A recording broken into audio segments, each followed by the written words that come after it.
ये सब तो मैं सिंपल अप होता है, इलेक्शन का है, प्रोपेगेंडा जो वो चलता है ना, उसी धर्म के नाम पे रोड नहीं छेक सकते हैं। सब खत्म हो गया, फ्रीडम ऑफ रिलीजन नहीं है, फ्रीडम ऑफ स्पीच नहीं है। कि ये जो नफरत है ये सिस्टम तक घुस चुकी है। आप वर्दी पहना दिए, प्रशासन का आदमी बन गया है भाई, चलिए ठीक है, बात है। आपको देश को संभालने के लिए क्या किया है, तो आप तो खुद बड़ा गुंडा बन गए। अगर हम इंसान को इंसान ही नहीं समझेंगे, इंसानियत नहीं दिखाएंगे, तो हर जगह मार होएगा।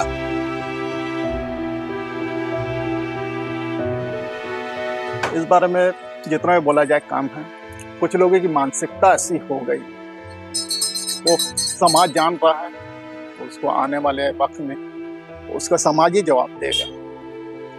ये सब तो मैं सिंपल अप होता है, इलेक्शन का है, प्रोपेगेंडा जो वो चलता है ना, उसी से रिलेटेड ये पूरा इशू क्रिएट हो रहा है। देखिए ये तो एक गलत है, सबसे पहली बात। दूसरी बात ये है कि आप ये सोचिए कि ये जो नफरत है ये सिस्टम तक घुस चुकी है। ये तो सामाजिक में था ही, और समाज के साथ साथ ये सिस्टम के अंदर भी आई है। अगर इसी तरह का हिंदुस्तान में चलता रहा तो आने वाला वक्त आप जान ही रहे हैं क्या होगा। इसका कोई हल नहीं है कि हम उसको लाइन हाजिर कर दिए या फिर उसको हम सस्पेंड कर दिए। ये सिस्टम, ये सब फिर मतलब आप उसको प्रोत्साहित कर रहे हैं। अरे क्या होगा, ऐसा कर दो, उसके बाद आप फिर आके ज्वाइन कर लेना।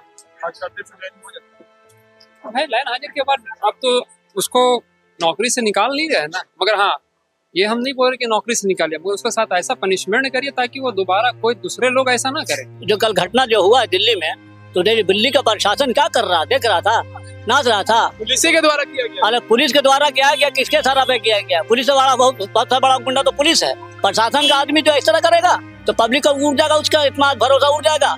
कल होकर के बोलेगा कि जैसे कि हमको जिताओ, कुर्सी दो और कुर्सी पे बैठाओ, है हमारा ओहदा दो। ओहदा किस कारण मांग रहे हैं आप, हैं? और केजरीवाल साहब और उधर अमित शाह, ये दोनों क्या है? ये सबसे बड़ा आतंकवादी उग्रवादी तो ये लोग है, टेररिस्ट ये लोग है। हम लोग टेररिस्ट हैं? ये क्या गलती भाई, क्या गलती हुआ? वहाँ नमाज पढ़ रहे थे, किसी का माँ बहन बेटी को लेकर नहीं ना भागा, किसी का डकैती चोरी नहीं किया, किसी को मारा पीटा नहीं ना है।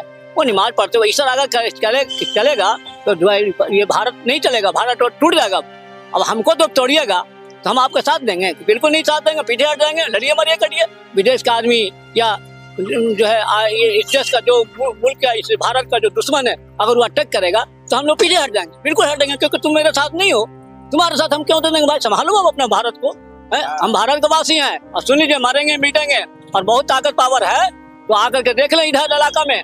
और दिल्ली में जो गुंडागिरी कर रहा है तो दिल्ली का तो गुंडा बना हुआ। और दूसरी बात है कि जो गुंडा वहाँ का जो गुंडागिरी करता है वो खुले आम छूट रहा, उसको पकड़ो, उसको मारो। अरे गरीब मजबूर है, दिन भर खाता कमाता है और आकर के जुमा का हफ्ता में नमाज पढ़ने की कोशिश करता है, उस पर आप लाठीचार्ज करवाइएगा? ये गलत तरीका है। केजरीवाल साहब लात जूता मारा गया, फैंट से मारा गया, तो सब हम देखे हैं वीडियो में, टीवी में भी देखे हैं। कल बहुत दुख की बात है। और हम कहते हैं यहाँ के पीएम साहब, प्रधानमंत्री, प्रिय प्रधानमंत्री, वो बहुत सही है, लेकिन वो देख नहीं रहे हैं, उनको आंख नहीं खुल रहा कि क्या हो रहा है क्या नहीं हो रहा। उस पर क्या मतलब उसका कोई लगाम नहीं है, उस पर कोई मतलब दबाव नहीं है, उस पर कोई कानूनी कार्रवाई नहीं है, है? आप वर्दी पहना दिए, प्रशासन का आदमी बन गया है भाई, चलिए ठीक है, बात है। आपको देश को संभालने के लिए क्या किया है, तो आप तो खुद बड़ा गुंडा बन गए हैं। आप खुद बड़ा गुंडा बने तो भाई आप पर भरोसा क्या करेंगे हम? आपका भरोसा नहीं है। और खुद सुन लीजिए, आप खुद हम अपने आप को भरोसा करेंगे और अपने आप को संभालेंगे। प्रशासन पर, यहाँ के सरकार पर अब हमको भरोसा नहीं रहा, नहीं रहेगा। आने वाला 24,000 के इलेक्शन में उनको समझ में आ जाएगा मोदी साहब को कि किधर पलटता है। और गुंडागिरी अब तो नहीं चलेगा भाई, अब जागरूक हो गया इंसान। वो अब ये जो पहले तो चल रहा था भाई, हिंदू मुस्लिम सिख ईसाई की झमेला, छोटा जाति बड़ा जाति की झमेला उठा खत्म कर दिया। हम लोग तो भाईचारगी चाहते हैं, मिलजुल कर रहना चाहते हैं। हम हिंदू हो, मुस्लिम हो, सिख ईसाई हो, हम भारत के वासी हैं, हम कोई विदेशवासी नहीं है। ये तो हिटलर वाला काम हो रहा है, हिटलरगिरी, हिटलर चले गए दुनिया से, चलो हिटलरगिरी खत्म हो गई। आज का बता देते हैं वहाँ के जो है अमित शाह, आप हिटलरगिरी कर रहे हैं, आपका प्रशासन आपका कंट्रोल में नहीं आ रहा है, आप तो बहुत बड़ा हिटलरगिरी कर रहे हैं। तो कब तक जिंदा रहिएगा? जितनी बार अमृत बना है, अमृत पानी पी के हैं क्या अमर रहिएगा? आपको भी जाना, उसका भी हिसाब होगा। जितना जुल्म कर रहे हैं, अत्याचार कर रहे हैं, तो आपके सुन लीजिए, आप उस हालत में ये दुनिया से जाएंगे तो कोई पूछने वाला नहीं होगा।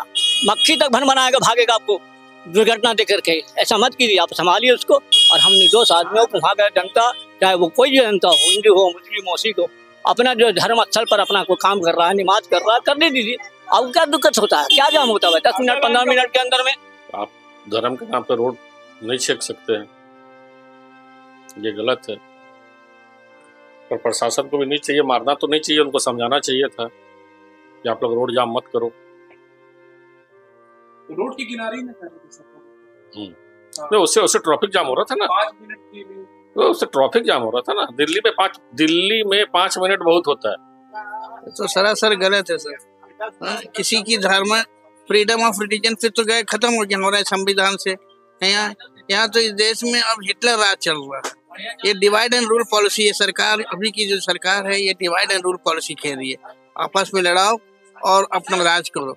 ये तो सरासर हिटलर के राज में चल रही है। किसी भी धर्म को आप क्यों ऐसे करें कि आप बोल सकते हो, ठीक है, अगर गलत है तो आप उसको बोलो, आप उसको बोलो गलत है तो उसको बोलो कि भाई नहीं आप यहाँ नहीं पढ़ सकते हैं, तो आदमी हट जाएगा। अपने इस्लाम कभी किसी को कष्ट नहीं देना चाहता। इस्लाम ऐसा एक वाहिद धर्म है, किसी को कष्ट देना नहीं चाहता।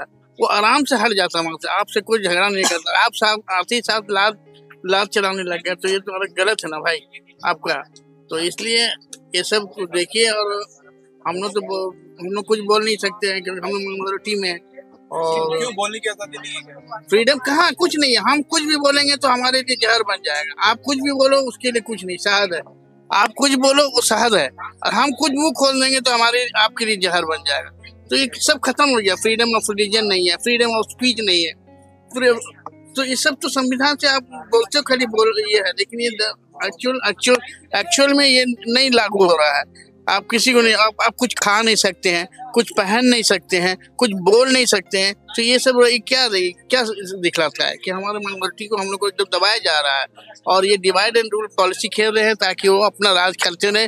और कुछ अन्य वक्तों के कारण ये एक तरह का कायरता है। ये सब जितने भी लोग हैं ये एक नपुंसक प्रजाति के लोग हैं, जिनको आप बोलेंगे कि पेड वर्कर भी हैं बीजेपी आरएसएस के।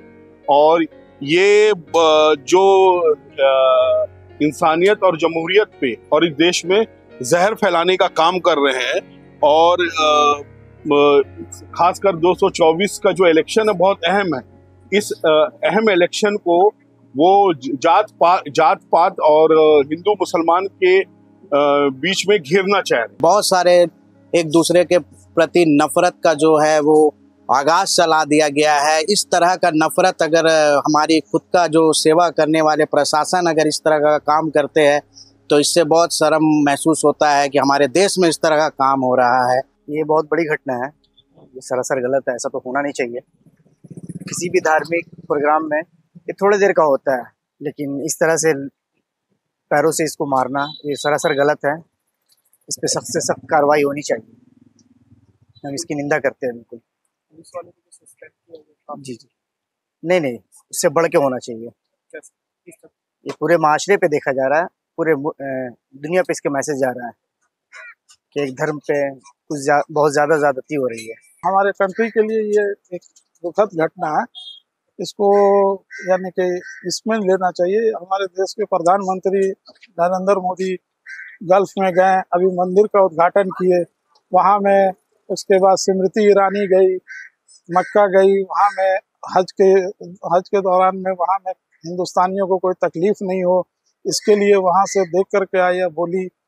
और इस तरह से दिल्ली का घटना ये अच्छी बात नहीं है।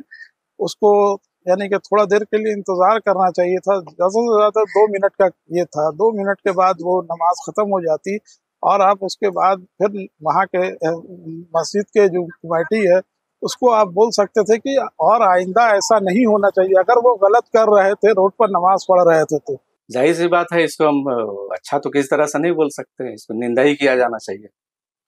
अच्छा एक्टिविटी तो नहीं है कोई, जिस तरह से भी हुआ। देश को निजात मिलेगी, मतलब सोशल जागरूकता, पब्लिक के बीच जागरूकता लाना होगा इसमें। जैसे आइडिया ऑफ इंडिया जो था हम लोग का कि सब समावेशी रहे, सब एक साथ मिलजुल के रहे, सब धर्म का इज्जत हो यहाँ पर। अगर उस तरह की भावना अगर देश में सभी लोगों के बीच अगर कर दिया जाए पैदा, तो ही इस तरह की चीजें रुक सकती है। पुलिस कर्मचारियों के तहत जो दिक्कत की गई है नमाजियों को, वो रिलीजन के संदर्भ में गलत है, क्योंकि कोई अपना प्रेयर ऑफर कर रहा, किसी का भी गॉड है तो वो प्रेयर ऑफर कर रहा, प्रेयर करते समय हमको किसी को डिस्टर्ब नहीं करना, ये ह्यूमैनिटी को किलिंग हो गया। दूसरी बात ये है कि हाँ, अगर सड़क का ऊपर में ऐसा कुछ प्रॉब्लम कर रहा था कि भाई सड़क जाम हो रही है, तो चलते रोड व्यवस्था में कोई दिक्कत हो रहा, तो उसका एक तरीका है बोलने का। अगर हम इंसान को इंसान ही नहीं समझेंगे, इंसानियत नहीं दिखाएंगे, तो हर जगह मार होएगा। वो कोई बात नहीं है, सड़क हो, और जरूरी नहीं है कि वो नमाजी हो सकता है हमारा हिंदू राष्ट्र का कोई मंदिर होगा, उसके बाहर भी ऐसा होता है। जब हमारे यहाँ जुलूस निकलता है तब भी होता है। इंसान को इंसान समझना और उसके साथ में प्यार से पेश आना, बातचीत का सिलसिला जारी रखना सच्चाई है और जरूरी है। अगर कोई प्रेयर ऑफर कर रहा है उसमें आप डिस्टर्ब कर रहे तो ये गलत है, हर तरीके से गलत है। हमको इंसान को इंसान समझना ज्यादा जरूरी है।